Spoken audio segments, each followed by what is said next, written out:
নমস্কাৰ, কি খবৰ? আশা কৰিছোঁ সকলো ভালে আছে। গতিকে চেণ্ট্ৰেল টিচাৰ এলিজিবিলিটি টেষ্ট চিটেটৰ এডমিট কাৰ্ড, আচলতে প্ৰি এডমিট কাৰ্ড আপোনালোকে ডাউনলোড কৰি ল'ব পাৰিব। দেখিবলৈ পাইছে view centre city of CTET July 2024, অৰ্থাৎ আপুনি কোনখন চেণ্টাৰত বা কোনখন চিটিত পৰিছে, যিহেতু তিনিখন ডিষ্ট্ৰিক্ট আপুনি চিলেক্ট কৰিব লগা হৈছিল। চ' আপোনালোকে ইয়াত ক্লিক কৰি আপোনাৰ যোনটো চেণ্টাৰ হয় ক'ত পৰিছে এইটো চাই ল'ব পাৰিব, কোনখন ডিষ্ট্ৰিক্টত পৰিছে। তাৰ কাৰণে আপোনালোকে আপোনাৰ এপ্লিকেশ্যন নম্বৰ লগতে ডেট অফ বাৰ্থ লাগিব।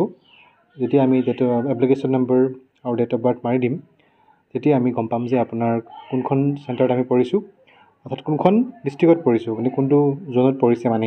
আৰু আপোনাৰ যোনটো ৰিয়েল এডমিট কাৰ্ড হয়, সেই এডমিট কাৰ্ডটো দুদিনৰ আগত আমি পাম। চিটেট এক্সামৰ 7 তাৰিখে, চ' 4 বা 5 তাৰিখে আমি এডমিট কাৰ্ডটো পাই যাম।